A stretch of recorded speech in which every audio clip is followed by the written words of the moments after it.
Welcome guys, HaKDMoDz here with the Windows 7 VirtualBox installation today. So first off, I have VirtualBox, create a new VirtualBox, enter the name of the VirtualBox. Next off we'll be selecting the base memory to 2048, which is 2 gigabytes. Now leave VDI, leave dynamic, and set the operating system's hard drive space to 25 gigabytes. Settings, now we'll click advanced, show at the top of screen.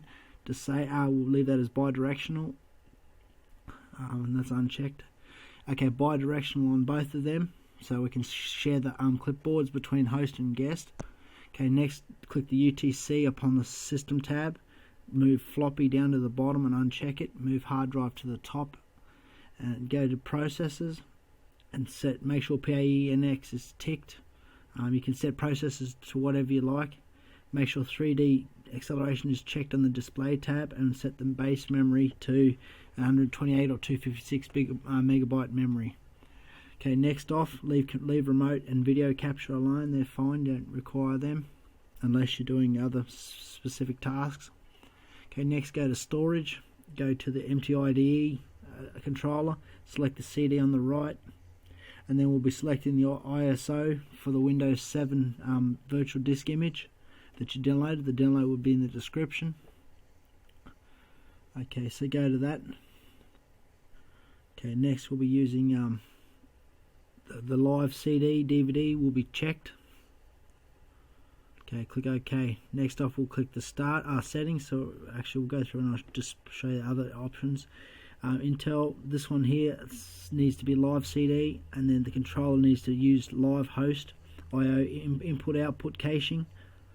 Okay, now we'll go to audio, leave that. Network should be on NAT, serial port should be empty. USB, you can import whatever USB you'd like into your VirtualBox. Okay, next off click start.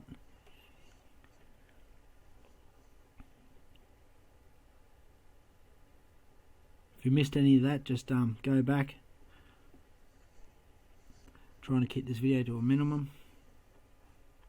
It's the 5th installation of my virtualization series. Next will be Windows XP. The one after that will be Windows 8.1. Oh no, I think I did that actually. It might be Windows 10. If you have any questions or any problems, just leave a comment on the related video. I normally get back to you. Okay, in some parts of the video I've fast forwarded to keep the video capacity to a minimum. So if you get to them stages and your computer isn't keeping up with the video, just pause the video.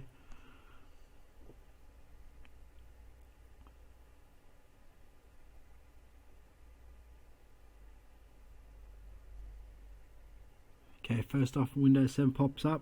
Into the language, I'll be selecting English. Keyboard, I'll be using US, which is QWERTY keyboard. So it's up to you what you select there. If you're English, you wouldn't pick Chinese though. Select next after that.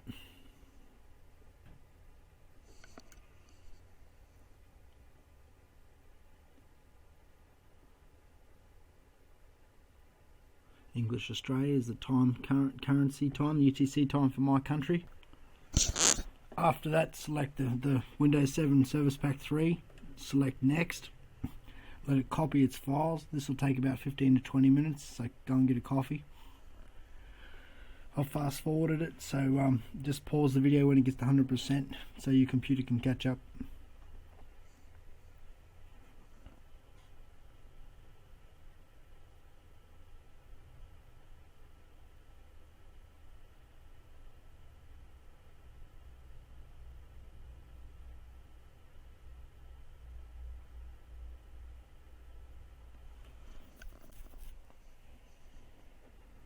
Why, you might ask, would you want to install Windows 7 on a Windows 7 host? Well, the answer would be that you might want to do penetration testing or setting up multiple network shared folders and files between to optimize and utilize your network sharing capabilities, or setting up network hosting files or anything else like that.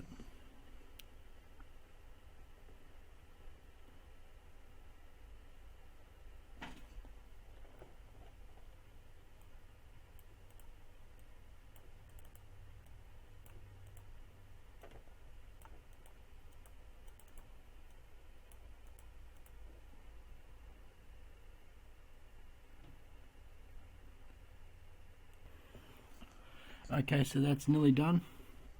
If your computer's not to this stage, just pause the video.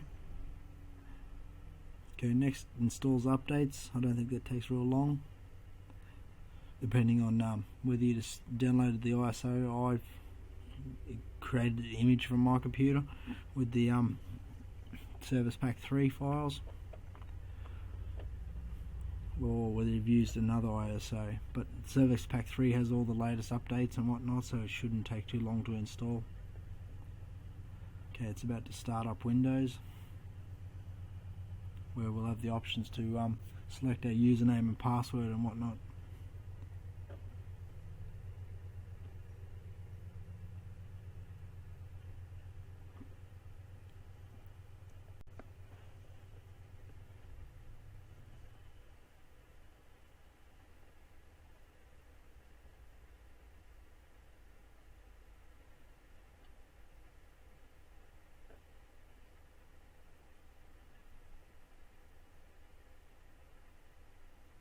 Okay, my Windows 7 pre-shared key is already been activated upon this installation ISO, so you're welcome to use that. In fact, you won't even get the option to, so yeah, I've made it easy on you.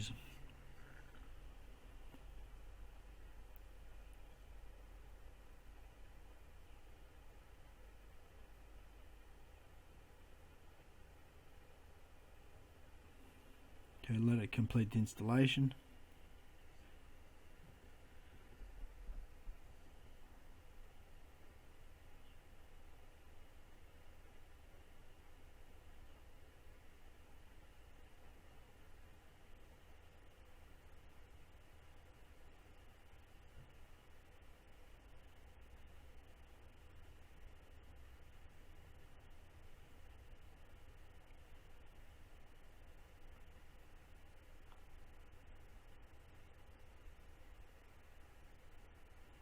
Okay, the screen will flash a few times while the host is setting up the optimum settings for the screen size, resolution, and whatnot.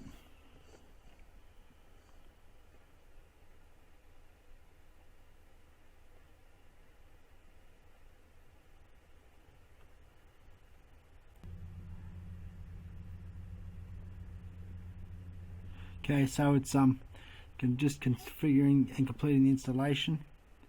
Remembering that all operating systems take around 1 to 2 hours installation time, so patience is a virtue. Just pause the video on sections where you need to let your computer catch up.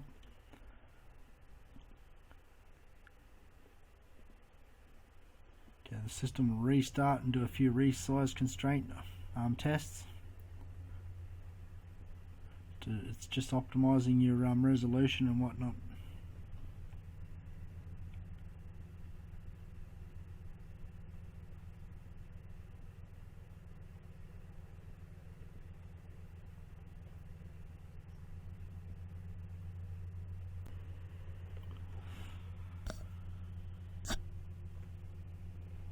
Okay, so Windows is booting up. Just give it a chance to do its thing. Be patient.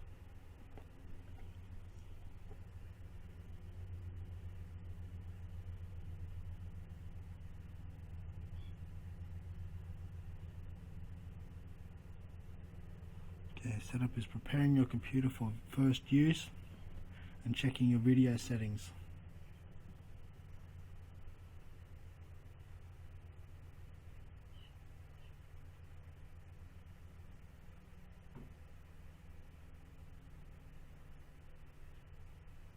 Okay, next, you need to enter your user computer host name for location on the host network.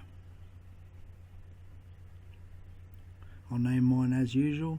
You can name yours whatever you like. You can set a password and a password hint here, but I don't, so I'll skip that. And then we'll be skipping the updates because this is Windows 7 Service Pack 3, which already has all the updates. Excuse me, if you use the ISO that I provided.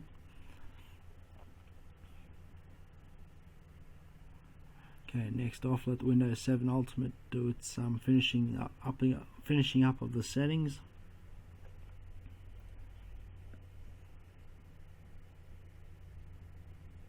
Don't think this takes very long. The bulk of the installation has been completed.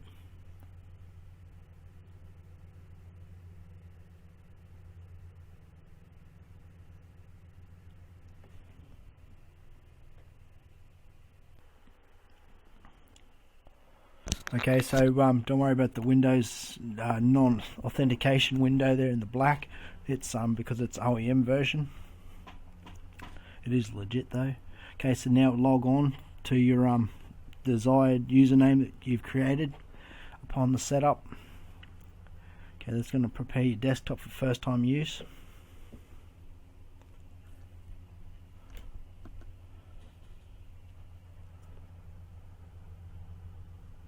Okay, so you've now successfully installed Windows 7 into the VirtualBox. Congratulations. Okay, next we'll be fixing the host guest box additions, which will give you full screen and remove that white crappy looking background.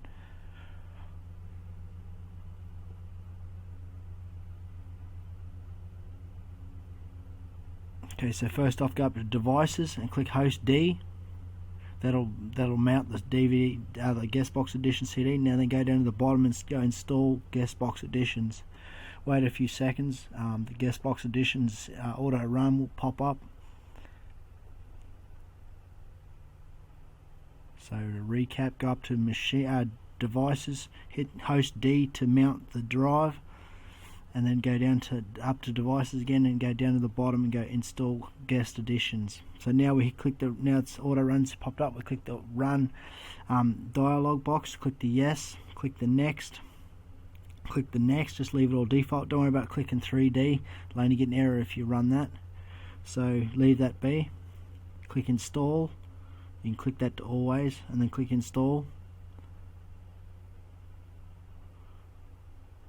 The always option always just makes it so Oracle support programs are installed without confirmation, which is required generally within VirtualBox, being that they're the developers.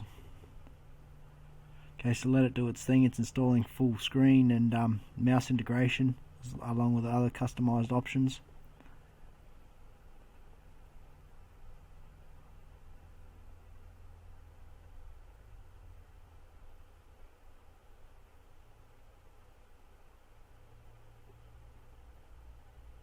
Okay, now do a system reboot. So leave the option on reboot, hit finish, you push enter or you can click it with your mouse.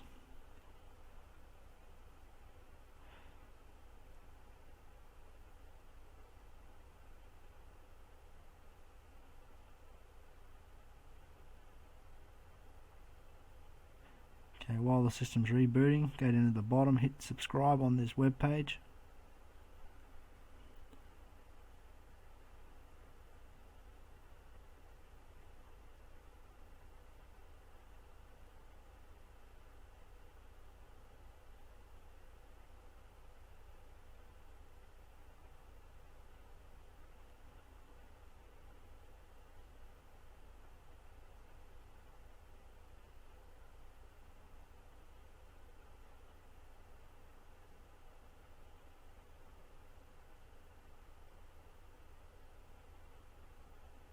Okay, the video is coming to an end. She's rebooted and it'll be full screen in a second.